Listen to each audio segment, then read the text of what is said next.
Après l'éveil, mon couple n'était absolument pas le même.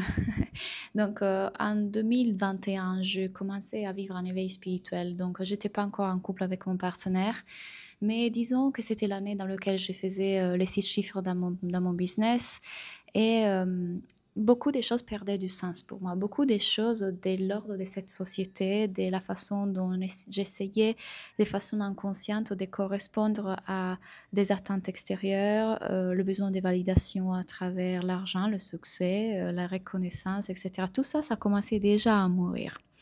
Et, et bizarrement, en fait, dans cette année, comme j'ai lâché beaucoup de conditionnements et beaucoup d'attachement, du coup, de l'ego à ce qu'il croit devoir être pour pouvoir être aimé, pour pouvoir survivre dans le monde, c'est aussi l'année, enfin finalement l'année, plutôt l'année suivante, j'ai commencé, ça c'était vraiment une période de remise en question très très grande. Et en 2022, janvier-février 2022, j'ai commencé à découvrir les enseignements non duels qui ont commencé à transformer ma vie. Ces mêmes années, je suis partie en Inde dans l'idée de me retrouver, de pouvoir approfondir ces enseignements. Ça n'a pas été le cas comme moi je le croyais, bien que, bien évidemment, chaque chose arrive pour une raison. Et dans cette période, en fait, je venais de me quitter avec mon ex et un ami de notre groupe d'amis commençait vraiment à mettre des grands aides. En fait, il était proche de moi, il m'aidait, il sentait que j'allais pas bien, il sentait qu'en fait c'était une période très difficile à traverser. Et c'est Gavi, c'est mon partenaire actuel. Et du coup, on a commencé tout simplement à se parler, à se connaître de façon un peu plus profonde par rapport à quand on se connaissait dans le groupe d'amis. Et il a vraiment, vraiment été proche de moi pendant cette période très difficile. Et vite, je me suis rendu compte, en fait, d'à quel point c'était un homme extraordinaire, un homme complètement différent par rapport aux hommes que j'avais rencontrés auparavant. Un homme aussi spirituel, un homme euh, qui avait l'air de comprendre les choses que moi j'étais en train d'étudier, d'approfondir sur l'éveil spirituel. Et tout simplement, avec ça, mon éveil a duré, je pense, 1 an et demi, 2 ans. Quand je dis éveil, je parle ici surtout de la nuit noire de l'âme, donc de la période très douloureuse, très difficile à traverser, dans laquelle tout ton monde se détruit, tous tes conditionnements, toutes tes croyances, tout ce que tu crois être, tout cet ego et ces couches qui doivent partir. Et ces premières couches, c'est celle difficile parce que c'est celle qui vient avec beaucoup de douleurs. Donc quand j'ai rencontré Gavin finalement, c'était cette période-là et ça continue avec lui parce que je trouve un homme qui m'apportait de la paix, de la sérénité, de la sécurité et bien évidemment le mental, qu'est-ce qu'il fait? Il commence à paniquer complètement et du coup, j'ai commencé à douter qu'il était la bonne personne pour moi. J'ai commencé à avoir énormément oui, voilà, des doutes, des sentiments de rejet, sentiments de frustration. J'en parle de ça dans mon livre, Le message caché des doutes dans ton couple. Je vous invite vraiment à le lire parce que euh, je vais en profondeur dans tous ces concepts-là. Si vous avez des doutes dans votre couple, en tout cas, si vous sentez que vous ne savez pas si c'est la bonne personne pour vous, ce livre va vraiment vous aider à comprendre pourquoi le cerveau fait ça, qu'est-ce qui est en train de se passer à un niveau plus profond et vous déconditionner complètement à propos de l'amour. Donc, je vous invite vraiment à le télécharger ou à l'acheter. Normalement, il y a déjà il est disponible en papier alors que vous regardez ces vidéos. Si ce n'est le cas, en tout cas, restez connectés. Je vous mets le lien pour avoir ma notification quand il sera prêt. Mais bref, j'approfondis ce discours surtout dans le livre.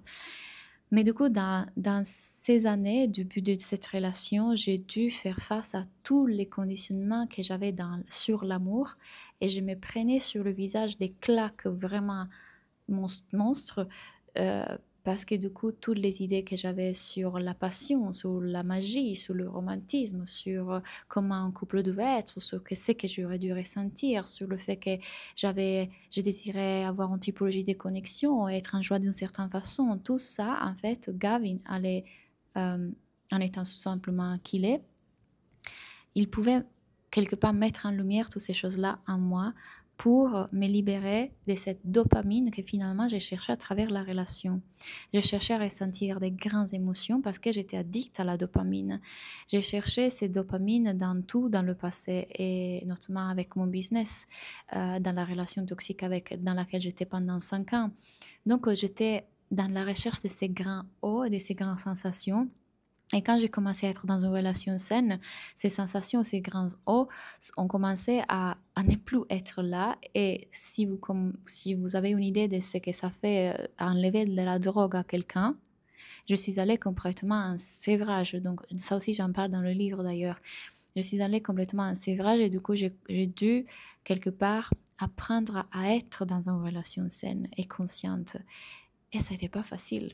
Ça n'était pas facile parce que du coup, tout est remonté, toutes les émotions qui n'ont pas été adressées jusqu'à ce moment-là parce qu'elles étaient repoussées par l'adrénaline et la dopamine, et les relations toxiques, et l'argent, et le succès. Tout ça avait été repoussé en bas. Et donc là, finalement, enfin, quelque chose s'est ouvert pour que tout puisse être ressenti. Et donc oui, tout a été ressenti, mais vous pouvez imaginer à quel point ça a été un passage difficile.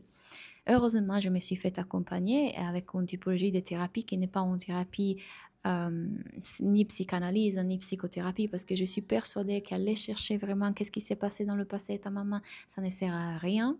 J'ai déjà essayé dans le passé. Mais du coup, cette thérapie m'a permis d'apprendre à ressentir et apprendre à amplifier ma capacité à être avec les émotions.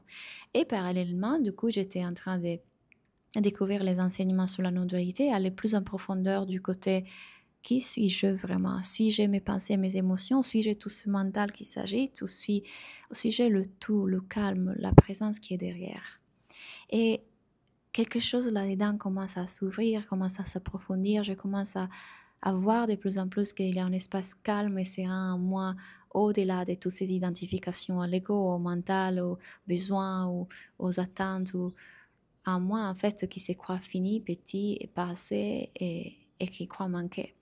Et chacun d'entre nous identifie à ce moi et on vit dans une grande illusion, une illusion qui nous fait croire que l'amour vient de l'extérieur, que l'autre doit répondre à ça pour qu'on puisse être heureux. Et on cherche constamment le bonheur et la paix à l'extérieur, sans voir que bonheur et paix est l'essence pure de ce qu'on est vraiment. Donc, cette période très difficile, je dirais, elle a duré vraiment 1 an et demi, 2 ans. Donc, a été quand même intense. Mais ce qui s'est passé après, et la raison donc de cette vidéo, est...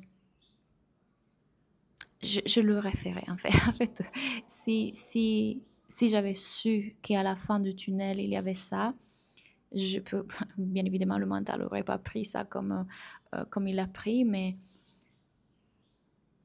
je vais essayer de mettre les mots les plus justes que je puisse utiliser pour ne pas vous faire imaginer un truc pour un autre. Mais ce que j'ai trouvé après, c'est un détachement de toutes ces choses que le mental me faisait croire qu'elles étaient nécessaires pour mon bonheur. Donc une liberté tellement profonde qui me fait sentir libre tout simplement dans ma relation, libre dans la vie, libre et authentique dans mon travail. Il y a une liberté parce qu'il n'y a plus d'attente que l'extérieur puisse me combler, que l'extérieur puisse me rendre heureuse. Il n'y a plus de demande à l'autre d'être quoi que ce soit parce que l'autre n'existe pas. Ça, c'est autre chose que j'ai approfondi, à voir que il n'y a que de l'amour inconditionnel qui est en train de s'exprimer entre nous. Ça peut sembler qu'il y a en moi, il y a en toi, mais il n'y a pas en moi et en toi, il y a juste l'amour au milieu. Et que j'ai commencé à voir mon partenaire comme Dieu, comme l'amour universel, l'amour inconditionnel, et pas comme le moi fini qui doit faire ça, ci et cela pour me combler. Parce que j'ai commencé du coup à voir moi, pas comme le moi fini, mais comme Dieu, comme amour inconditionnel. Et ces choses continuent à s'approfondir. Je pense que le chemin ne terminera jamais, c'est le chemin de toute une vie. Mais plus je chemine, plus j'en fais expérience concrète. Ça reste pas seulement un truc intellectuel qu'on peut entendre et comprendre. Au début, c'était le cas.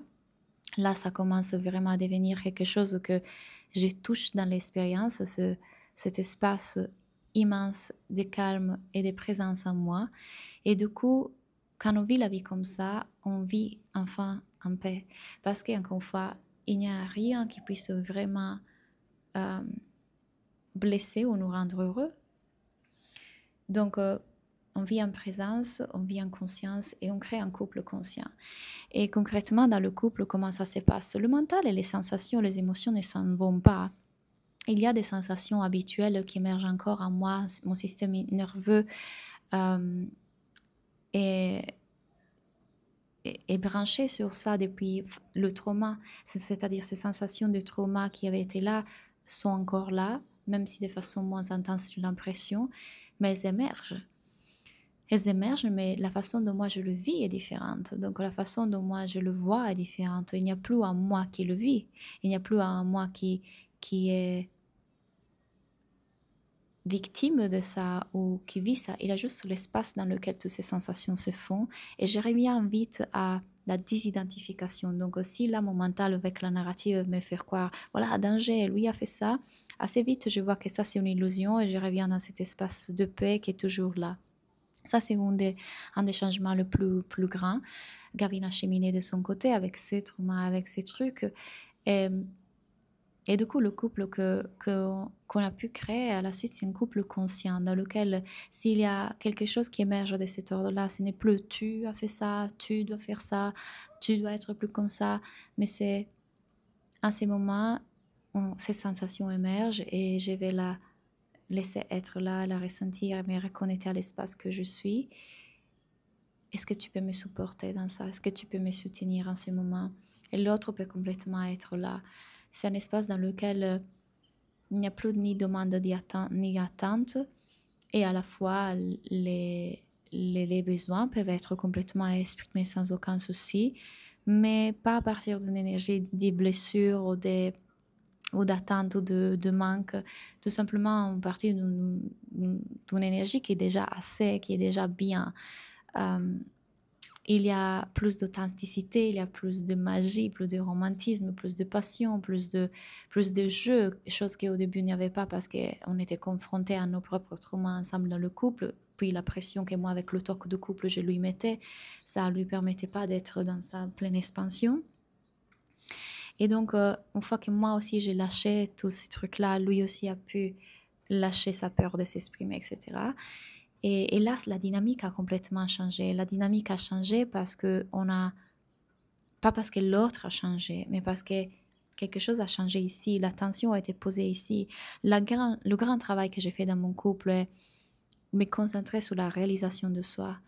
J'ai fait de la réalisation de soi, la réalisation de ma vraie nature, de voir qui j'étais vraiment, le seul focus de ma vie. Donc, quand on concentre notre attention sur les pratiques spirituelles, sur voir qui j'étais vraiment plutôt que croire que l'autre doit être la source de mon bonheur, ce qui se passe, c'est que du coup, la dynamique change tout seul. La dynamique change tout seul, alors si elle ne change pas, ça ne sera plus un problème pour le mental parce que désormais on sera désidentifié du personnage. Et Ramana Maharaj l'a dit, je l'écris dans un de mes posts et je vous dis souvent cette phrase, faites de la réalisation de soi votre seul but. Donc la réalisation de l'unité, la réalisation qu'on est amour, la réalisation qu'on est déjà paix, votre seul focus, votre seul objectif de votre existence, et tout le reste coulera de là. La vie se fera toute seule. S'il y avait un vrai secret de la manifestation, peut-être serait celui-là, si vous êtes obsédé dans la manifestation comme certaines personnes. Mais la seule chose qui a été le focus pour moi dans ces dernières 3 ans, ça a été la réalisation de soi. Et en pratiquant, en choisissant de vraiment approfondir mes pratiques, mon couple s'est transformé. Et je suis maintenant dans un couple conscient. On est fiancés, engagés, comment on dit en français? Engaged.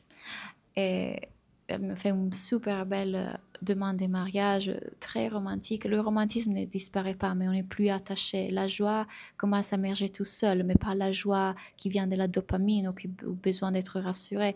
Les choses vont être là, mais d'une façon complètement différente. Il va y avoir juste la conscience qui s'exprime et qui joue avec la vie à travers nous, qu'on est juste la forme. Créer un couple conscient est pour moi l'une des choses qui me passionne le plus pour aider les autres à arriver à cette même conclusion, à cette même dynamique de couple, parce que je suis persuadée que créer un couple conscient crée une famille consciente, des enfants conscients et donc une société consciente. Si vous voulez être accompagné, que ce soit un couple, que ce soit un individuel, je vous laisse les informations ici en bas. Si vous voulez lire mon livre, si vous voulez aller plus en profondeur avec ces enseignements, tous mes cours sur l'amour sont ici. Merci pour avoir écouté cette vidéo et à bientôt.